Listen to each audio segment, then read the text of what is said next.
ليجزي الله الصادقين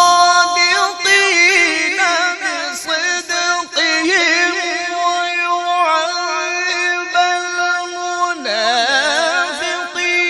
إن شاء ويتوب عليهم إن الله كان غفورا رحيما. تكبير، الله أكبر، الله الله، ما شاء الله.